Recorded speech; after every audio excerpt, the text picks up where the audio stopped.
And now? Now that division has become clear. You can clearly see people who have been, kicked out of the WhatsApp groups, kicked out of meetings, and now the lines have been drawn. We really must change the way Kenya is going. Because it's interesting that we talk about devolution, the constitution, and how counties are to have their own identities, but they're still being managed very strictly from the top. Yeah. And if we're not careful, if we continue in this trajectory, unfortunately, our constitution being 15, 16 years old is going to mean nothing in the next election cycle. So that's why I'm hopeful, because Kenyans don't even realize how they've shifted the game.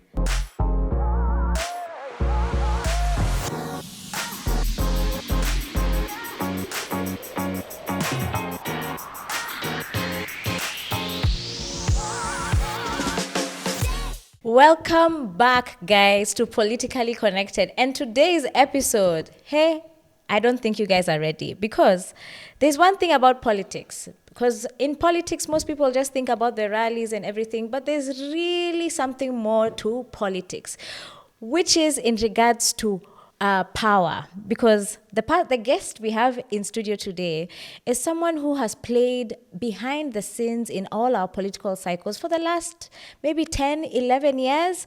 And she is a powerhouse. She's the executive director of Siasa Place. I'm speaking about none other than Nerima Wako. Karibu sana to PolitiKali Konekted. Thanks, Diana. Yeah. Anytime I read your profile, and I know there's much more to her, by the way, which she'll tell us as we go ahead.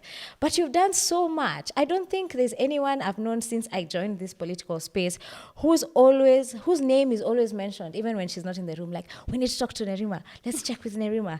So it's really a pleasure to have you here with us at PolitiKali Konekted. I'm happy to be here. Yeah. Excited about this conversation. Yeah. And also, it's good to see you. It's been a minute. Yeah, it's been long. Yeah, it's been long. Yeah. But now, let's start from the point that the political bug beat you. When did this political bug beat you? Did it start at Siasa Place, or what got you into this space? I would say that one of the things is I've always been a rebel. Yeah. I would say that in secondary school, in high school, I started putting locks in my hair. Oh. Because I looked at the book of conduct and it didn't say that we couldn't. Oh. Explicitly. You didn't say it explicitly. It didn't say that we're not allowed dreadlocks. So at that point, I'm probably 15. And I remember when I put it in, first the teacher was not so sure. And then as they started to grow, that's now when I was called to the headmaster's office. Yeah. And he was like, hey, this hair, it's not allowed. And I was like, no, I didn't know, because it's I not checked. in the code of conduct. Yeah. And the interesting thing is that right now in that school, locks are permitted. I was allowed to keep my hair. But it showed me, for me, it was the importance of understanding the rules. And for me, that was a very political moment for me at 15. Yeah. But I would say the first time actually running for a position would be in university. Oh, which uni? So I went to school in the States. Oh. Jacksonville State University. Okay. And I vied for international student president. And I won. I actually won. That position, it's everyone who comes from another country. Yeah, so not just no, Kenyan. Yeah. It's not Kenyans. It's Africans, Asians, and Europeans. Oh. Just non-Americans are allowed to vote. And I beat Europe and I became the president. Yeah. Wow. Yes. And then you came back to Kenya. I did. I was in the States for 7 years. I went to school there. I did my master's there. Yeah. I did my internship there. Yeah. And it was on my internship in Washington, D.C. I was curious about what young people are doing in regards to political conversations. And because the work that I did focused on Sudan, it focused on Congo, barely looked at Kenya. And it was also during the time where it was in Burkina Faso, and also a lot was happening in Burundi, It was a civil war. Yeah. And I was wondering, what are young people doing, yeah. and organizing politically? So I was curious about Kenya. At that point, when you finished and you're coming back to Kenya, did you think at that point, like, let me just run for office, or that wasn't a choice? That wasn't a thought? That was not a thought, not even close. Like, first of all, when I came back, it was, why have you come back? Because I actually had a good job, in Washington. But I came back because I felt like something was missing. And so Siasa Place started on Twitter, on X, where we would just have weekly conversations about what's going on in the news. And then, there was no RTX spaces where guys are talking. It was guys were texting. Texting, on X. Yeah. How we used to do that for 3-4 hours is beyond me. So that's how it started. And so when I came back, it was just a place for conversation, like a place for community engagement. I wasn't thinking I'm going to go for a political seat, I'm going to go for political. No. And it just evolved from there. It actually, now you're being invited to Nakuru, you're being invited to Maseno. Before you know it, you've now formed an NGO. And now you work in many counties, educating on the Constitution, and how young people can be active citizens. I mean, I think what you were doing made so much sense when you saw what happened in June 24th. Yes. I mean, June 2024. Because I think even for me, when I got into the political space, I was like, how is it that there are not as many young people here joining and being part of the decision-making process? But then you see June 2024. Maybe let me take you back there and you can tell us, what was your appreciation of that movement? Very much in it, breathing it, because even at my office today, when you walk in, there's a mural. It's actually a painting that was done in April of 2024. And it's a young lady with a megaphone and a cell phone. And it's like crowds of people, and she's screaming Haki Yetu. And we always go to that painting because all of the paintings in my office, it's the team. We sort of thought through ideas. This is what we do. And that painting was, what do we envision? And it was that. It was a woman with her cell phone leading change. And for us, June 25th was like, this is our dream come to life. And so it's one of those things where, we were in it. I would say that for us, it was like Christmas. Trying to, because what I understand is the essence of Siasa Place is to get more youth into political participation. Whether it's through political parties or organizations or lobbying for a certain issue. But what are some of the challenges that you faced? I'm sure there've been challenges over the years. Even beyond 2024, I'm sure there's been challenges with youth participation and Siasa Place. A ton. I would say one of the first is people just don't take you seriously. And I feel like, first of all, they look at you, they're like, you're so small. And then they're like, why are you like this? Then it's like, you're speaking to the choir. Even me, they don't take you seriously at first. So you fight that. And then when you're finally in the room, it's like you have to, not just work twice as hard. You have to know your stuff. So you find yourself working overtime and then completely unappreciated in regards to, but see, you're young. Mnafaa kufanya hii kazi hivi. So you also have to, because you don't have capital, you don't have money. You find yourself like this. One of the challenges we had was building a network. So people didn't want to invest in us because they didn't know who we were. Because you're young. You're young. So you just have this big idea. Yes. So I'm a director, I'm a founder, I'm 22, 23. They're like, what do you know about directing? You're leading a team? How? You children? So we have found ourselves we're a very serious group to where we have to prove our worth. And then you're also navigating in a space where Twitter was new. So it's 2012, 2013, we get an account, a handle, and back then people were not even using it. And you're like, you know what, we believe in the future. Young people are going to organize here. And it happened. 10 years later, it happened. It happened, yeah. So we were way ahead of our time. Yeah. Because I remember distinctively one of my first meetings attending, and someone very senior in the civil society space, he walks up to me and he's like, but see, you guys are just online. You know, like it's a small thing. It's a small thing. But see, you guys mko tu online. Like, I don't understand like what the big deal is about your work. So I would say in politics, there's also, you know, we can go into very male dominated.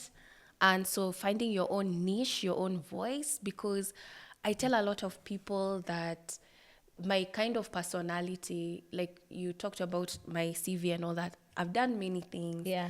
But then when you meet me, I tend to be goofy. People who know me, this chick is goofy, but they cannot connect. How is this such a serious? Yeah, and also doing serious things. Yeah. It's like for women, it's like you're clustered into, especially women in politics, you're an iron lady, like, and you stick there. Yeah. And so this navigating in the political arena is very different. But guys can be whatever they want. They can be fun, they can be exciting, they can be at any careless, point.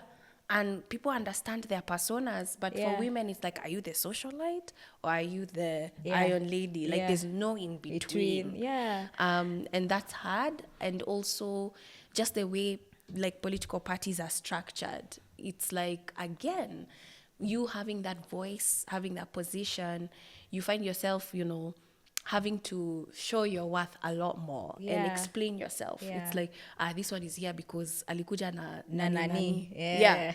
And so there's those dynamics. So I'd say there's so many complexities around political engagement. Yeah, but now that you've mentioned political parties, in the 10 years or 11, it's 11 years now this year, in the 11 years of doing Siasa Place and also just seeing everything that's happening in our political landscape as involving in those 11 years, nothing ever made you want to enter a political party and join the race? No, like this is the first time I'm actually a member of a political party. Yeah. And it's because of me being part of the formation and structures of it. Okay. It just always felt that parties, they are like old houses. They're not attractive to young people. No. Yeah. Like there are things that you would like an old house has this, it's been there for a long time, stability, but there's still some maintenance that's needed. Needs to be done. Yeah. Old houses these days, they are built bigger compared to new houses, which are smaller. So they have their benefits. But I just felt like the kind of personality that I have, I'm someone who, when I choose to do something, I mean it. Like, I do not like to be a placeholder, a flower girl, a token. Like, I'm coming to do the work. Yeah. And I'm here because I have something to bring to the table. So I didn't want to join a party and feel that I'm being directed and my voice doesn't have as much weight as others on the table. Yeah. And I feel like it takes a certain kind of mentality to understand that there are people who are young, but they bring something to the table. Because we have a very ageist culture. Yeah, 100%. Like, even when it talks about presidential candidates, they first think of who's the oldest out of this. Yeah. Then they say, like, that one. Yes, that's the one. That's the one that leads. Then the younger person can, come. You have more time. Yeah, you have more time. And mind you, the people we're talking about being young, they're in their mid-40s. Yeah. These are whole parents. Yeah. Okay? Yeah. Who have children, okay?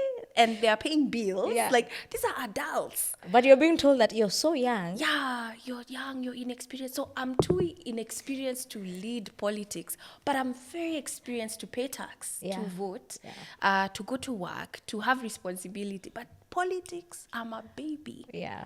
I know. Yeah, I mean, I've spoken to some friends now because I've also been part of a political party, and because of that and being part of the youth league, I've engaged, not worked with, but engaged with youth leagues in Europe and other countries, and they're looking at me and they're like, "You're in your 30s by now. You should be like what? Minister, a senator." Yes. even run for president, when I'm telling them, no, I'm told I'm too young to even consider some of these positions. And to them, it's wild. But I want us to talk just a little bit about the youth, coming back to the youth pattern there, and how political parties are like old houses, as you said. We're living in a moment where there's more civic and or political consciousness, but we're not seeing as many youth people running into political parties. Do you have any idea why, even though they're trying to be young, like political parties are now rebranding and they're trying to look young, they're making their party leaders do dances on TikTok, and trends on TikTok. I mean, you can see they're trying. Yeah, but why is it that it's not sticking? What is it that's not making this older political parties not stick to the young people's imagination of political participation? So this is my own theory, like the kind of work that we've been doing, and I shared with you how we started on social media. Yeah.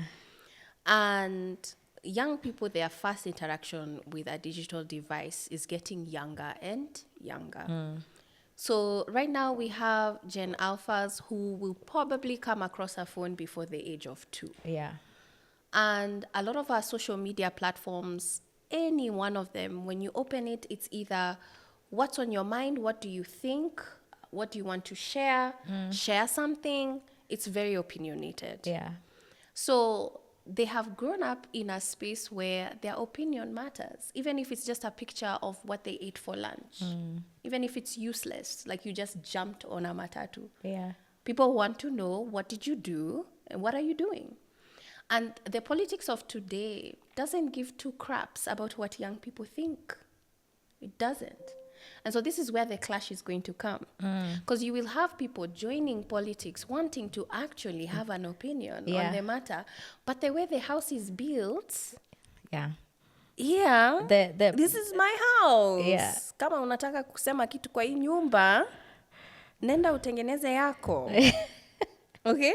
So this will clash. Yeah. Immediately. So even if you do everything in your power to make the party look younger, it is not younger.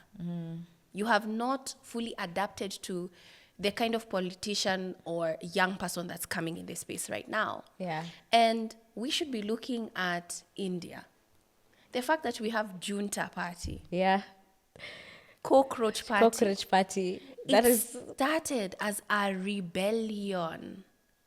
Against now the established parties. Yes. Yeah. That's all it was. It was a rebellion against the parties because that's how you view us. Yeah. Cockroaches. Like, we are a nuisance. Okay, fine. We'll build our cockroach house. And that's how you have over 20 million people joining a party that was non-existent. It started online.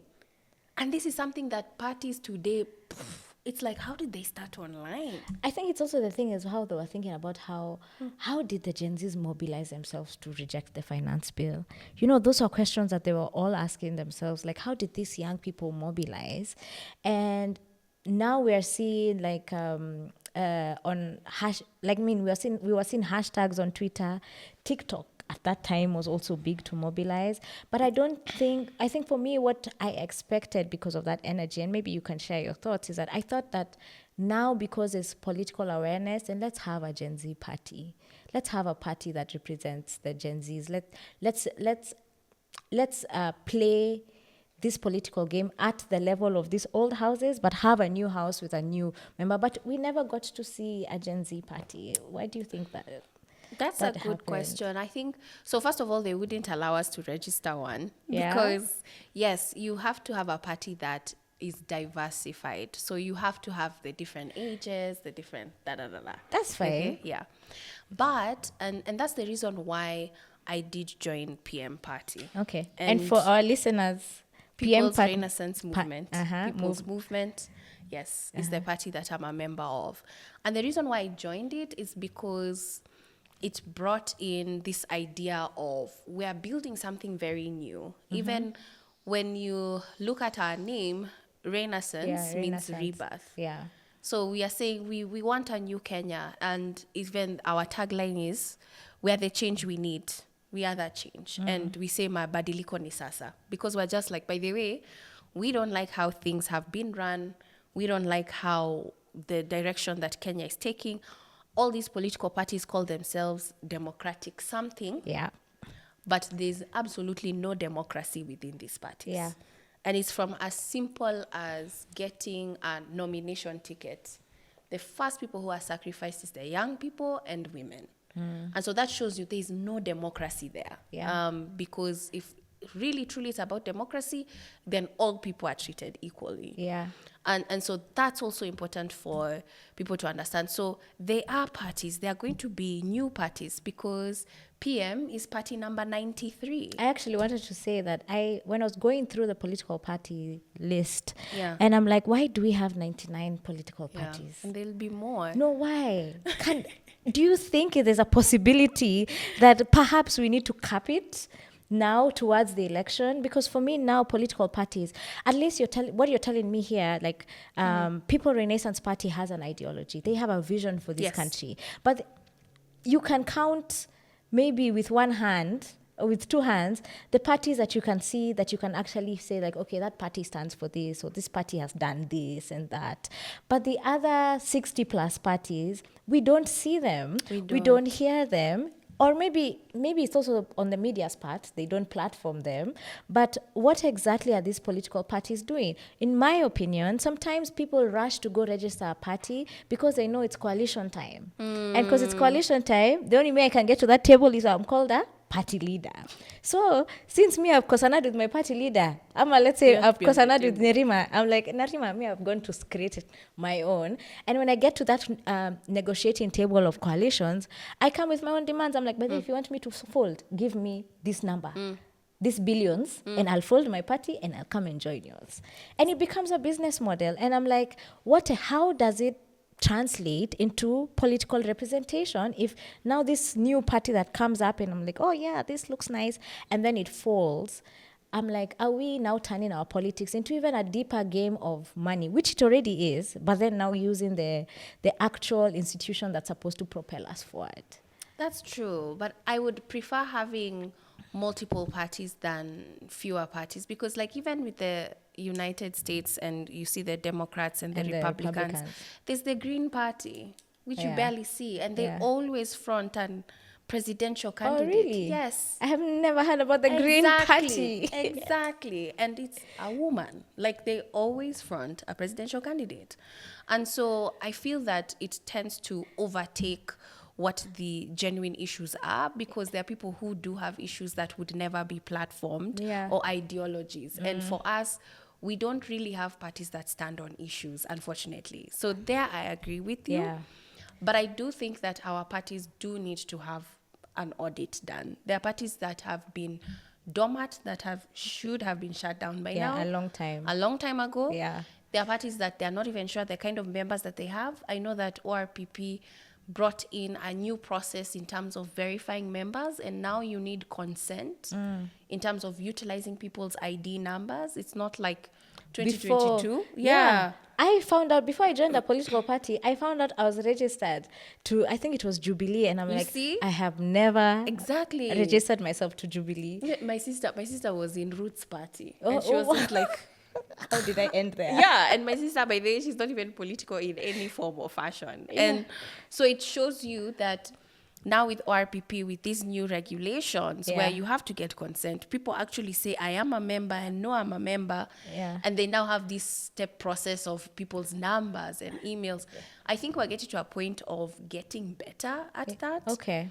And definitely we will be able to see which ones are the briefcases that sell their parties in occasions. But we're also running out of colors.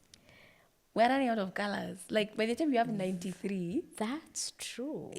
How many colors can you have? True. We're running out of colors. Like, the colors for MDG are similar to the colors of UDA. Yeah. And DCP is not far behind. DCP was not far. Actually, it's just a brighter green. I feel like DCP swapped with Kenya, because Kenya was green and red, and then now you see DCP, but now we changed to purple. And you see now, I think like you are the kids on the block that is unique, because nobody barely has purple. Yeah. So I'm just like, it gets to a point where you're like, okay, guys, like the spectrum of colors, we are running. We've capped it. Yeah, we've capped it. So now what does this mean in terms of democracy? So where parties like Bus Party, for instance, people have never heard of it, but it has a lot of MCAs.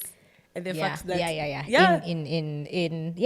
Yeah. In Meru. In Meru. Yeah. And so there are parties like that even in Northeastern, it's the same. So as much as they are not visible to us nationally, in particular counties, they carry a lot of weight. And that's why I do think we need that diversity within our parties. Okay. But definitely, we do need some form of auditing in terms of there are some that should be deregistered, that shouldn't be existing at this moment. And how do we shift our party politics from the cult of personalities to the cult of ideologies? You know, that I mean, you're telling us here that you joined People Renaissance Party because of its ideology. And just, I mean, you're there at the beginning of this formation of this party that really speaks to you as a person. How do we get to a point that we cross over from the cult? Because if you look in our history, all political parties, like when I tell people I'm a member of PLP, they're like, oh, Martha Karua's party. Then you hear people, ODM, back then when the late Raila was alive, you know, they associate it with the party leader. The same for most of the key political parties. It's all like, it's Kalonzo says this, it's personality. When do we shift? How do we get the young people? Because you've worked with them in the 24 counties.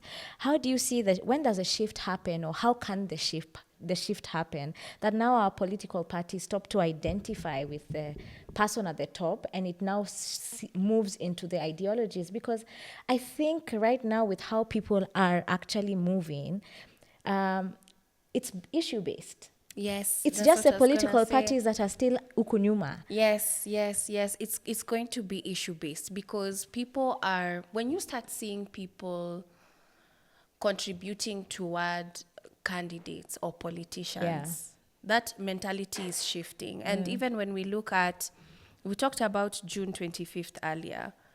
Remember that there was people contributing toward medical for guys who were in Kenyatta Hospital. There was people who are contributing toward bail. Like I was part of that campaign. And being able to raise up to 4 million, online, Wow. TikTok, Kenyans, and supporting the release of up to 400 strangers who are caught. And even till today, sometimes you'll meet them. You don't know them by name, but they know you. They're like, hey, ulinisaidia. Thank you so much. Oh, like, nice. Yeah. You guys, you came through for me. Like, you didn't know who I was, and you came through for me. So it shows you that there's a mentality where Kenyans are like, you know what? We'll put money towards something if we see it helping somebody. And so once we begin to see that shift, because it's no longer... parties are relying on this money to come through to put particular candidates on tickets and force people to vote for that person. That's shifted. People are like, kama utamweka kwa ticket. By the way, we would rather vote for them as an independent. Yeah. But this is the person that we have chosen. So for me, that's the beginning of the shift. And I'm excited about people still speaking to issues, even though we still see people trying to make it personality, they will lose the people. They will eventually lose the people. And people are just like, no, this is not what we want. And a classic example is what's happening now, where people are like, tunaenda hivi na linda tumbo. And guys are like, we're not going that way. We'll show up for your meetings. Yeah. But we want to get paid. Yeah, like, actually, like what happened even with Al Kalau, like they got enough. I mean, government machinery was down there. They were dishing out money and even programs. Yeah. But guys are like, you're still going home. Yeah. So for me, that's what's giving me quite a bit of encouragement. And even like in my own party, we call ourselves, we are centrist.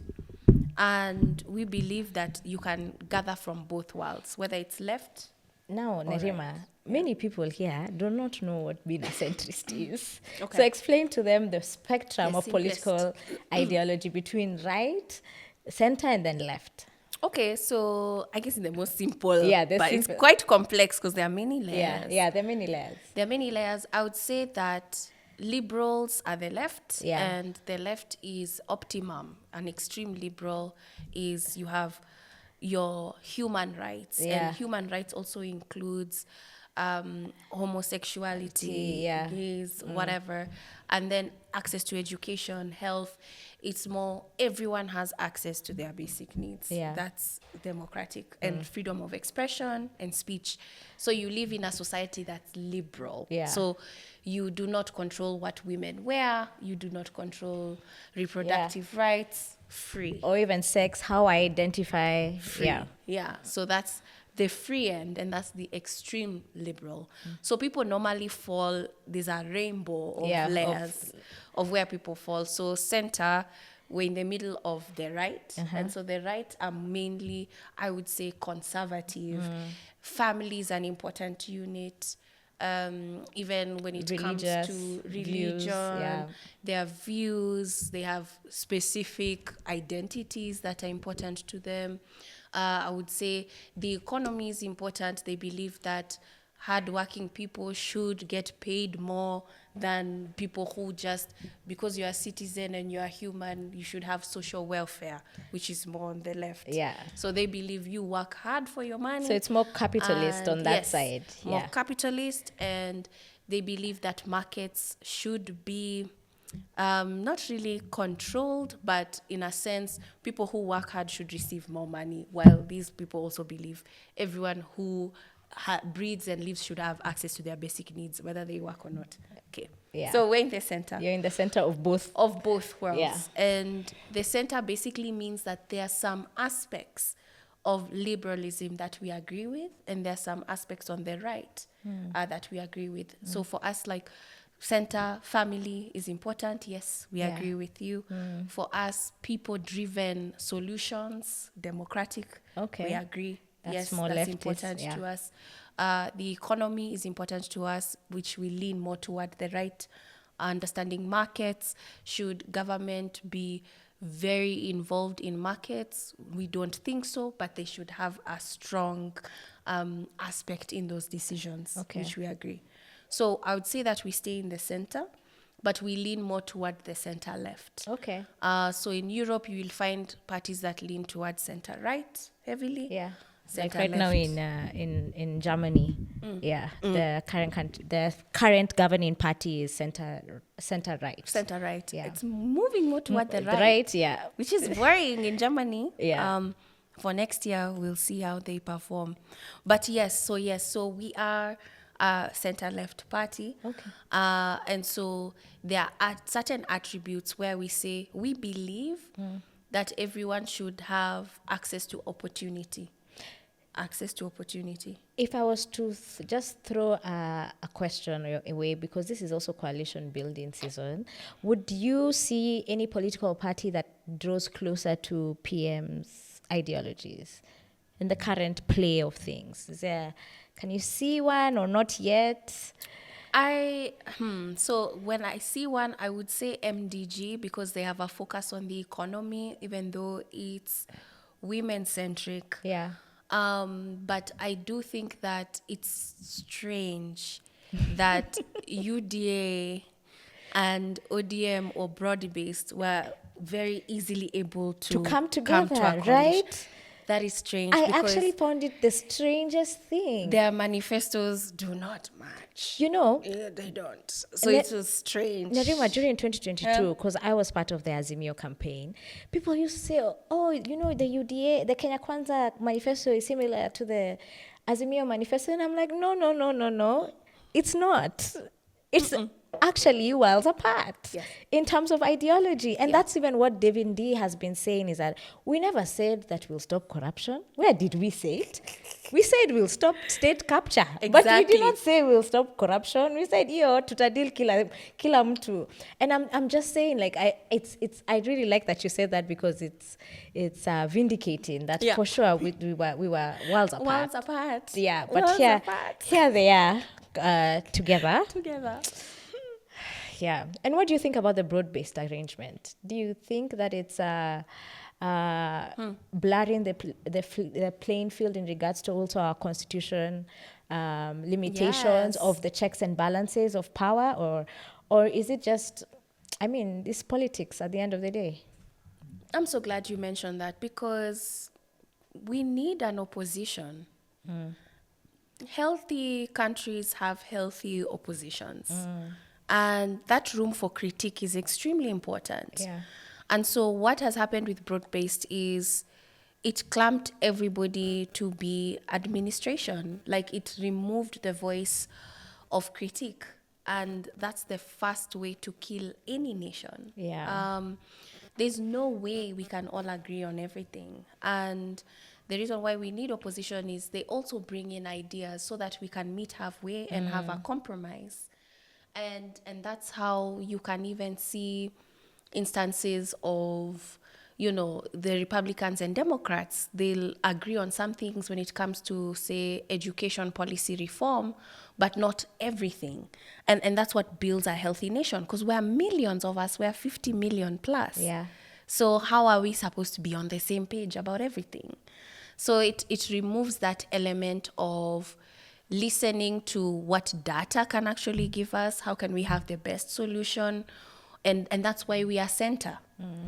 Because at the end of the day, you want to be able to see on both sides, you're both speaking some element of truth, and there's some way we can come halfway and compromise.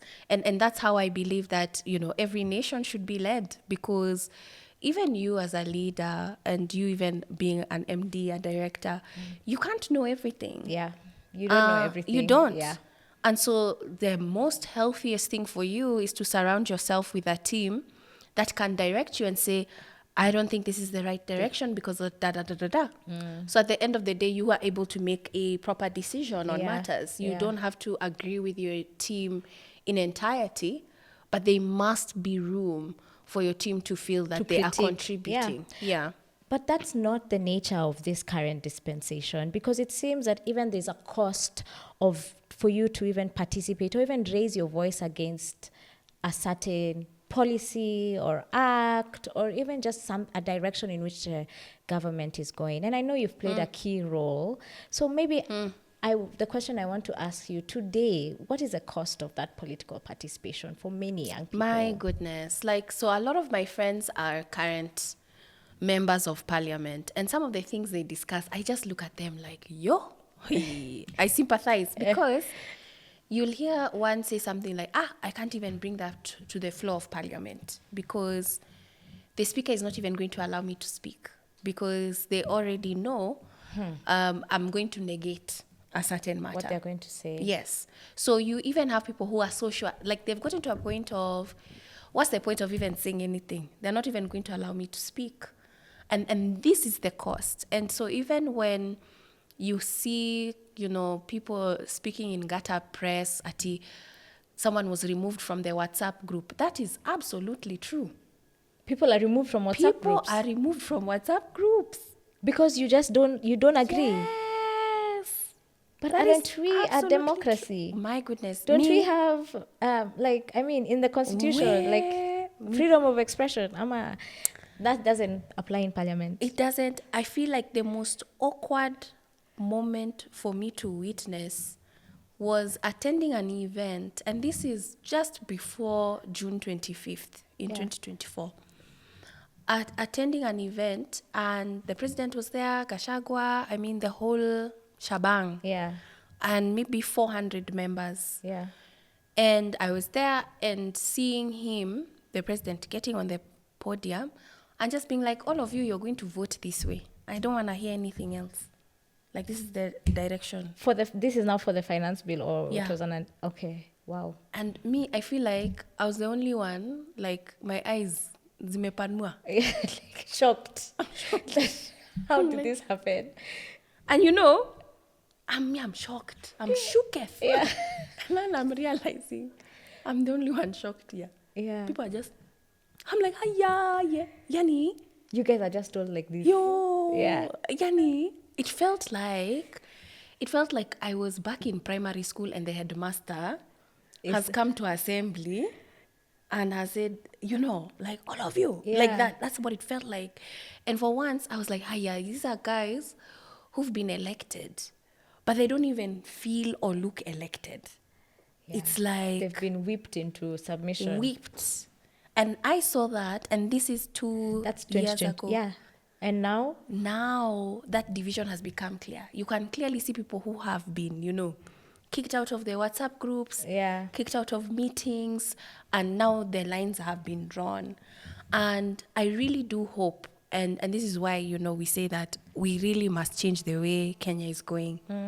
Because it's interesting that we talk about devolution, the constitution, and how counties are to have their own identities, but they're still being managed very strictly from the top. From the top. Yeah. Yeah. And if we're not careful, if we continue in this trajectory, unfortunately, our constitution being 15, 16 years old is going to mean nothing. Yeah. In the next election cycle. And I think that's what is worrying me. When we first met before we started this, you said, you're so optimistic. Yeah. And I'm just like, bring that optimisticness. Yeah, because for me, it is a worrying trend because I feel like so many things that are wrong have been made like precedent. Like for a sitting president to try and, let's say, organize or direct another arm of government that's meant to be independent. That's actually, it's the MPs are meant to go back to us guys who've employed them and told, by the way, kuna hii billing kwa bunge. Unataka tufanye nini? Tuseme yes ama tuseme no. But that doesn't happen. And there's a precedence that's been set to that. And I see it all the time, even when it comes to public participation around bills. Okay, not that this is before 2024, because after 2024, I've seen actual, just common mwananchi who've taken up there, like, you know what, I'll use my platform, my TikTok, my X, my Facebook, to let people know what's in parliament so that they can actually come out for this public participation. But before then, there's a sort of precedence that, mzee ashasema twende hii direction, so me, what am I supposed to do? So the thing that makes me so optimistic, so when the president came and gave us a 40-minute speech, and then he left us like, what? Oh, on 2060, yeah. To go like, What has he just said?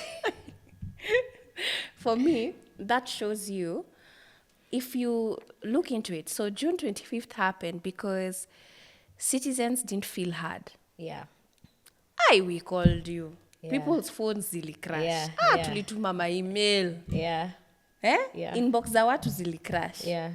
And you still and they still yani pass mpaka the bill. tumesimama mbele ya bunge tumesema they no. Still pass bado the bill. unapita hii kitu. You see, so June 25th happened because they did not listen. Now, the speech the president gave was only about listening. Yeah.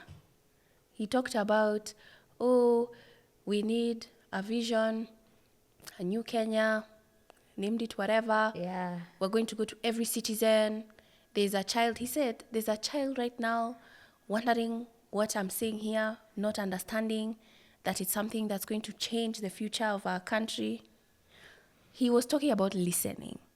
And he's like, we're going to go to the grassroots, to the communities, and everyone will have their say. Yeah. He said that. He did. Yeah. So for me, from where I sit, I'm like, now you're listening. Oh, now you're realizing how important it is to listen. Yeah. So that's a classic example of how Kenyan people have changed the conversation. Game. Yes. Okay. Yes. Okay. So that's why it was very strange for us to hear it from him. Yeah, because it has not been the nature of this It dispensation. is not their nature. Yeah. But it has taken him to realize, I must conform. Yeah. Because this is what the people want. Yeah. So that's why I'm hopeful. Because Kenyans don't even realize how they've shifted the game.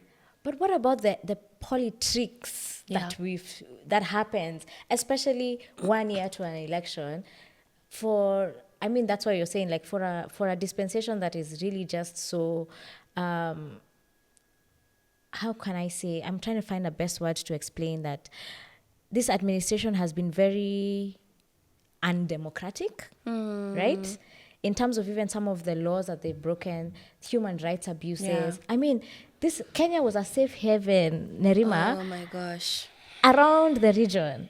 But we've had abductions, we've had deportations of people who've come here to ask for asylum. And we have people who are free citizens in their country, but they return there under military police. Yeah. So, when I start to see this now new shift in terms of conversation and saying, hey, we want to listen to you guys, I'm like, is this another trick? It is. And then when I start to see people actually soften their hearts and be like, you know what, let's give him another chance. He's learned his lesson. Let's do this. I'm like, no, that can't be the conversation, guys. The conversation needs to be, what kind of Kenya, now that we know how low we can get, what kind of Kenya do we want? So maybe that's where the point was like, I'm not that optimistic because I'm seeing it like, is this another trick? Because by the way, these politicians, they'll dance for us. They will. They'll dance for us on TikTok. They'll be the ones setting even trends and stuff. But I'm just wondering, I can't see through the fog.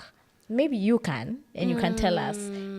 I can't see through the fog right now. So one thing, you've mentioned abductions, and I agree with you completely, because we do have the habeas corpus case. Yeah. And we have 3 men who have been missing since closer to June 25th of this year, 2026.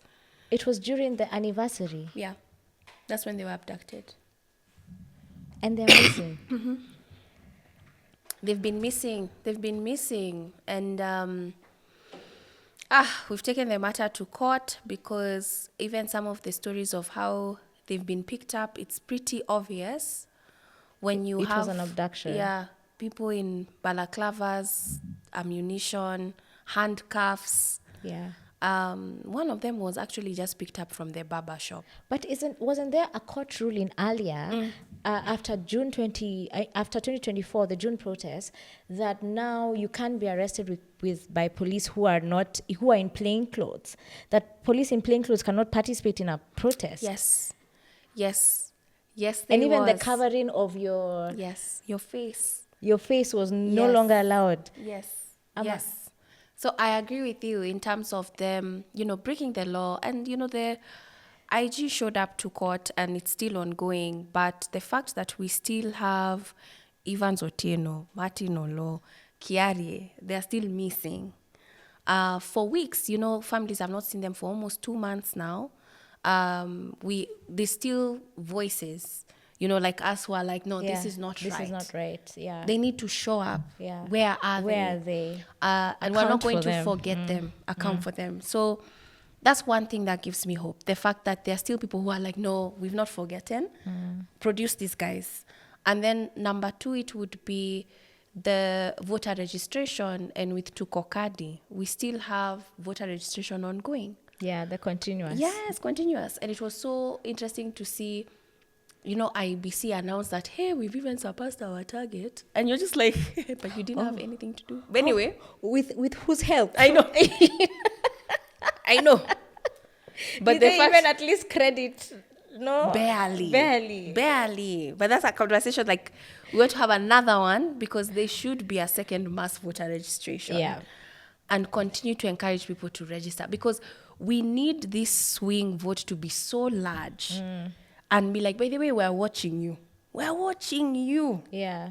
Yeah. And that's one thing I really like, especially about this generation, is how observant they are. Yeah. They're just like, how, by the way, What do you think about this law that is, I don't know whether it's passed or it's still a bill, just to ensure that no one should be at a polling station after voting? And because I remember already by 2024, people already been sensitized that when we go vote, we are going to guard our vote. This guy cannot steal anything from us. Yeah. But now there seems to be a lot kind of like, I'm not really clear on the details, but it's more of like you either can't record in a polling station and neither can you stand or be in the vicinity of a polling station. So first of all, that law has always been there. Like you can't really record your ballot. Yeah, that's always been there. And I do think that there are positions where they have to be permitted within the polling station to record. And those are the party agents. Yeah. Or even just observers. Yeah, observers. Those are people who are allowed. Yeah. Are allowed. I would say that Kenyans just need to organize better. Yeah. Have people register to parties, party agents, polling agents, and we organize better. Yeah, observers. So it's not really. I mean, they are going to try their best to try and curb things, but there are things that are legal requirements. Yeah. There's also this one for streaming. Like they don't want to live stream. Is it live stream on mainstream media? I'm not sure, but they don't want to live stream the results. And I know where that comes from because there's a point when we're watching our results, there are some stations that seem a bit ahead than others. And this brings about confusion because I've experienced something similar. So I was in the States when Obama was elected the 44th president.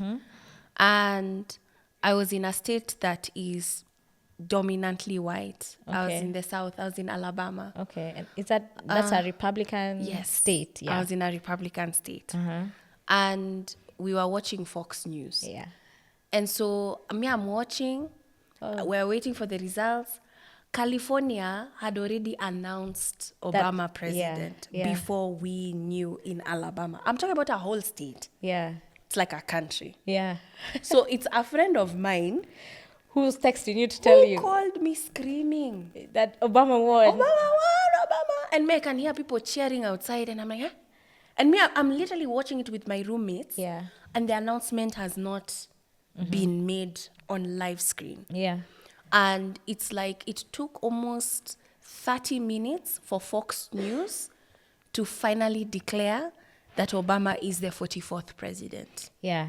But is it by sentiment? I mean, this is sentiment. It may not be 100% true that Fox News is more aligned to Republican. Correct. But you're talking about Kenya. Yeah. And we know stations that are more aligned to other political parties. To political parties, to political figures. Yeah, that's true. So it's for us to actually realize this can be a true scenario for us where people can decide results. Nimeiona. Unaona? Nimeiona. And then that confusion, because we're in certain parts of the country, sisi tumeona news ingine. Yeah. And that watu wengine wameona news ingine. Flare up something else. 100%. So I can get where it's the debate around the live streaming, but it's to say that as much as they say that IEBC is the one to announce who the winner is, it's not to leave us in this sense of opaqueness. Yeah, I think that's the worry, is that the opaqueness is what makes things not believable. Like if I'm not seeing, like what they were saying, let's take a look at 207. The numbers were showing that Raila was ahead, and then the ECK is like, we cannot president. have a repeat of that. So for me, it would be, okay, I get why they're live streaming, but what is the solution to Kenyans being informed in real time? And how are you going to solve that solution? Because we've already shared we have a population that's very vigilant. They're going to be online. And Kenya is one country. You can slow down the internet, but you can't shut it down. Yeah. Slow it down, but shut it down. You're going to have other countries almost collapse because of our shutdown. Yeah. Okay, I see it. I think at that time I was seeing it as a point of this is a way to muzzle information, because without information, then we're groping in the dark, especially when it comes to election streaming, because I think then the media houses have their own people who are also on the ground, and they're the ones now feeding the main media house. And for a long time, we felt like media has been credible. But I understand also the angle that you're saying that, hey, it's not that credible, not anymore. Yeah, but now let's talk about IBC. IBC has also been threatening to say that, hey, if this election, if this hate speech and all these conversations are going on, we can even postpone the election. Yeah, so what do you think about his statement in terms of postponing? Is it helping the situation of trying to cool down the political temperatures, or making it even worse? Oh my goodness. No. Making it worse. Like, there are some statements you cannot say. Yeah. With the kind of position that you hold and where we are. No? Don't say them. Yeah, No. because there's precedence that is set. For us who have seen presidential, what do you call them? This Supreme Court, presidential, why is the name disappearing? Guy. When you go to the Supreme Court and say that, you know what, we don't agree with these results. The petition. Supreme Court petitions. How did that escape me? We've seen these presidential petitions around the elections twice now. And elections have been postponed, actually. Even in 2022, Kakamega and Mombasa. And many analysts would say that that was also a way of voter suppression towards a presidential vote, because the presidential vote was not postponed. It was more of like the local gubernatorial, the Kakamega and Mombasa. And then now you have a chairperson who even the coming together of that commission was under a lot of scrutiny, and then now having to say something like that. I feel like pole also, it's like we are building ourselves into another presidential petition. I know, because like I had to sit down and think for myself and be like, is it that this commission is too vocal, or did these challenges exist prior as well? That's a good question. I think the answer is it's too vocal. You think it's too vocal? That's the conclusion I came to, because every commission has had its challenges, and we've even seen some fall apart on live TV. Yeah. In very sensitive... You understand? Where there are moments you're just watching TV. By the way, I feel like we all have trauma. Yeah. Like sometimes even when I think about that choir. Yeah. Were you at Boma Saturday? No, me, I didn't go. I was inside there dancing with that choir. I'm traumatized. Me on Saturday, I could see the signs. I saw the signs, but then... And you still came. I still came. Girl, no. Me on Saturday when I came, I was like, what is going on here? And then I'm seeing people in trees. Yeah. Hey, wamejipuks hapo na ma... Hey, nikasema hapa. Imagine I still went. Why? You're crazy. Mimi, asubuhi, 6 a.m. niko hapo. By the way, and the choir, I don't know what Dilulu that was. Yeah, I know. And that choir was choiring. Like, we danced. And we're even being psyched up now by the MPs who had gotten already their ninis. They're psyching up, we can't look like we've lost. Abu, dance. Na mnajua. Na tuna dance. You guys, you should tell us what is wrong with you. Maybe I need the one. I'm the one who's gone through a traumatic You're the experience. Because me the night before, I was like, hey, something is wrong. So sikukuja. But I watched you guys on TV. Yeah.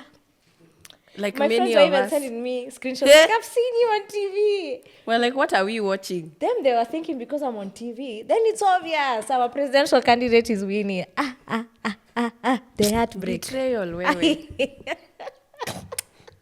Huh?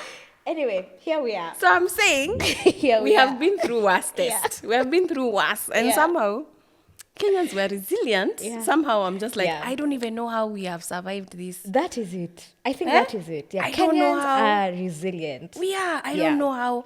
So I'm just like, I feel like commissions, we have seen worse. Yeah, we have. Yes, we have. But we have somehow, I don't know, come on top. So even with these ones, I feel like they are quite vocal. But there are some things where he doesn't need to share with us. Yeah.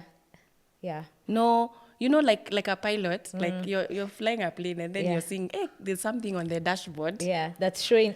It's showing like you won't make announcement, passengers. I've just seen on this dashboard. Yeah. We could be having a critical landing. Yeah. You don't until it's like the last minute. Yeah. Where you That's need true. to share with all of us. That's true. Yeah. So I think that's where the commission needs some support. Because when you look at what they're highlighting, like I just told you with the live streaming, I get it. You get it.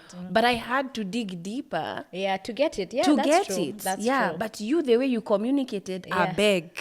Yeah. You're struggling. And especially because we're also in such high political temperatures.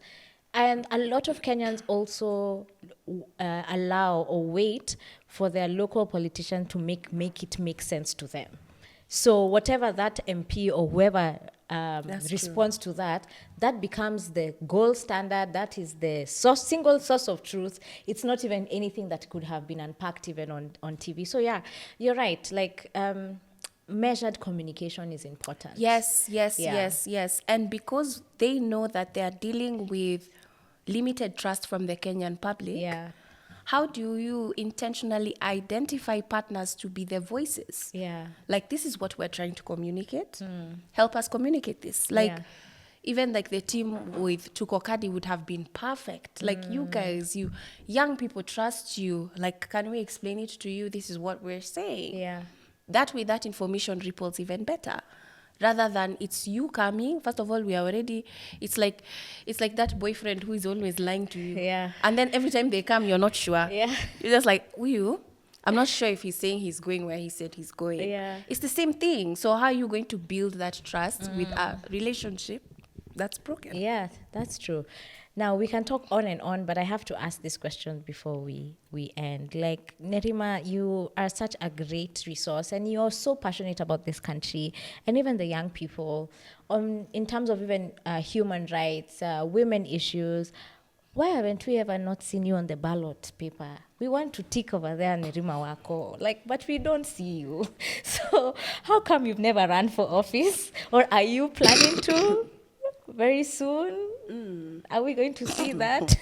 So, hey, how deep do I want to answer this question? You've been in politics. Yeah.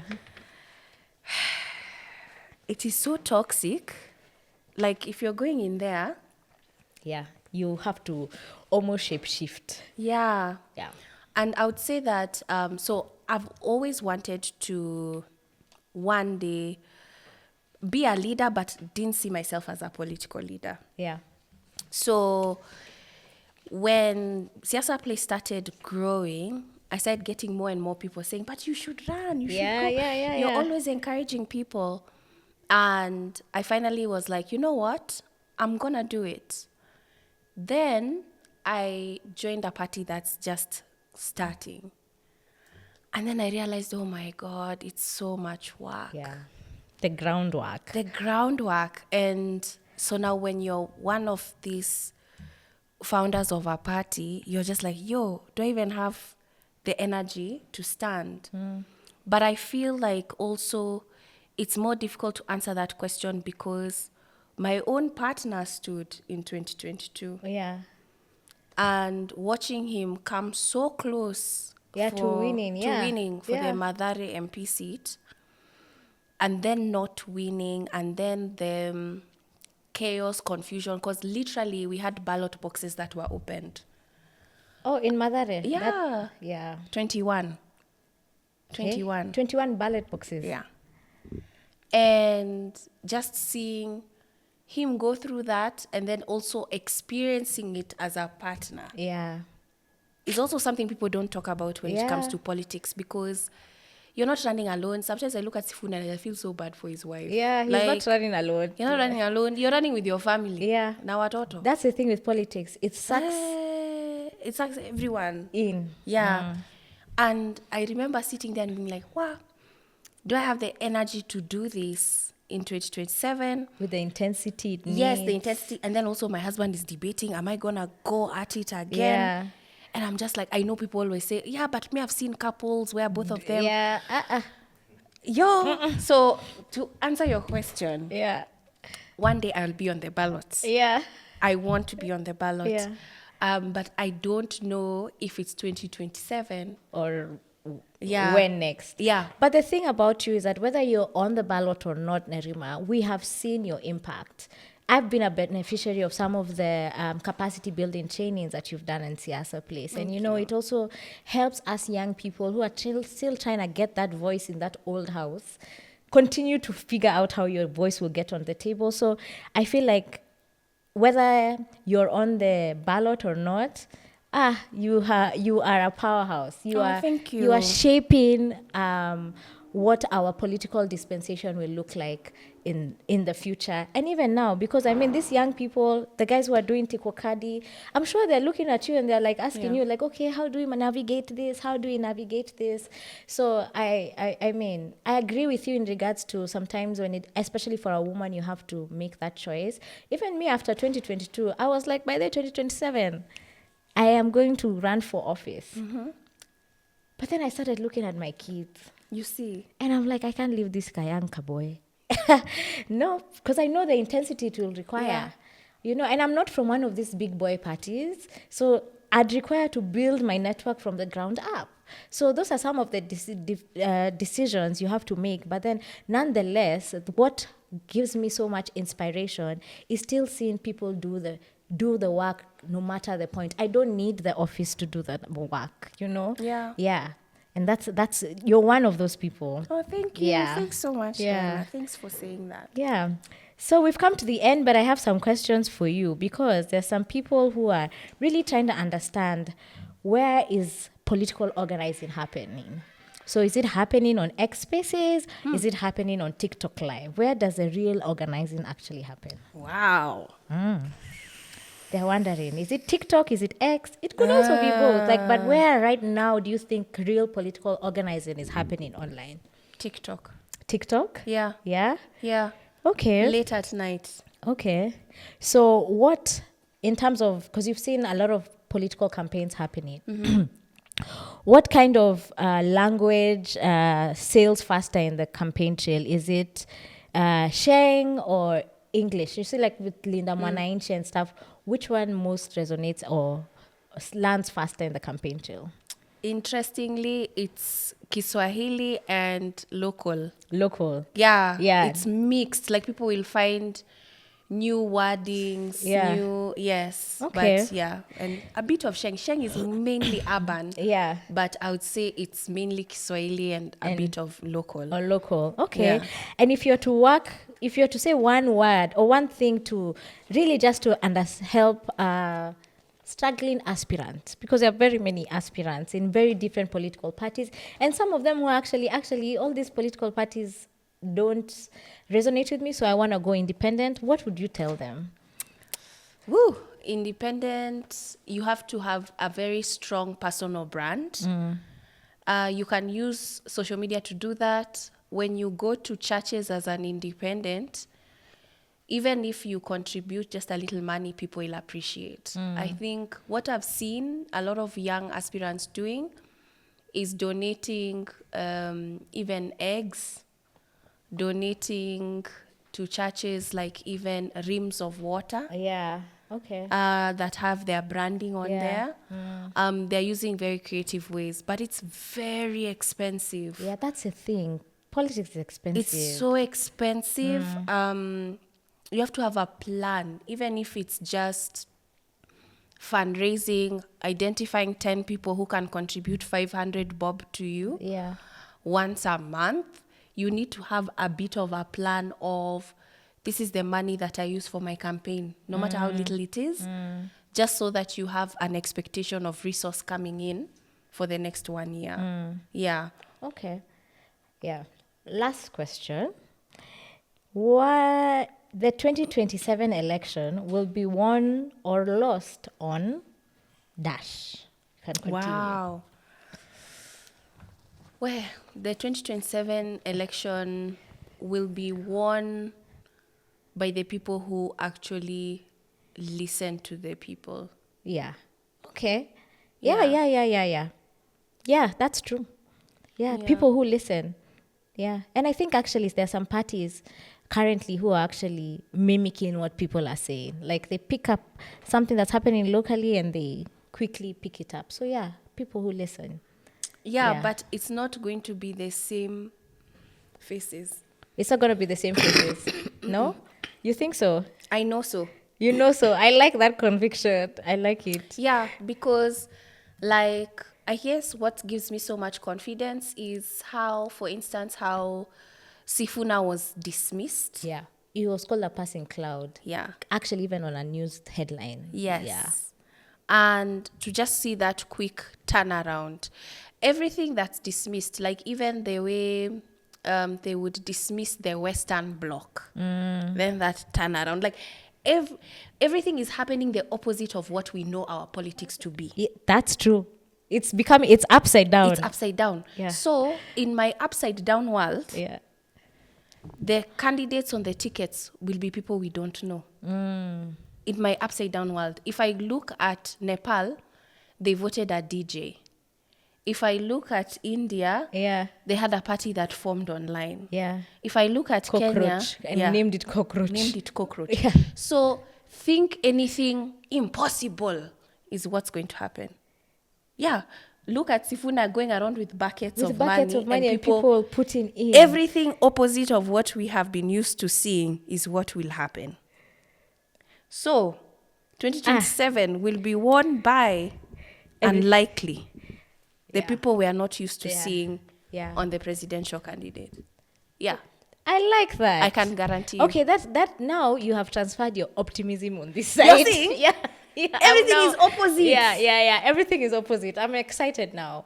Because I won't lie, for a few weeks, I've just been like, no. Why can't people see that this is our only bullet to change our country? But Olkalau didn't encourage you? It did. Briefly. And then people are setting billboards on fire? I feel, I just, maybe it's because I was focusing on the status quo of presidential candidates and parties. Maybe that's why. They will get it all wrong. Yeah. See, now I'm just saying you have... Oh, my goodness. Even you have made me go upside down. They will get it all wrong. Yeah. And that's the thing for me. Like, I think that status quo has been so used to things are going to be given to me. I've been here long enough, so I deserve. So because I've been here the longest, I'm the one who should be up here. Yeah. But that's not how, especially Gen Zs work. Yeah. It's not. Even the thinking, and even millennials right now, I think we're also like realizing that this has not served us. It hasn't. Yeah. So it's going to be the least character we are thinking. And that's why even I think in our parliaments, in Senate, people who are going to get people who you're just like, Allah. We didn't even see you coming. Allah. Yeah. We didn't see you coming. Yeah. I like just that. Be a dare.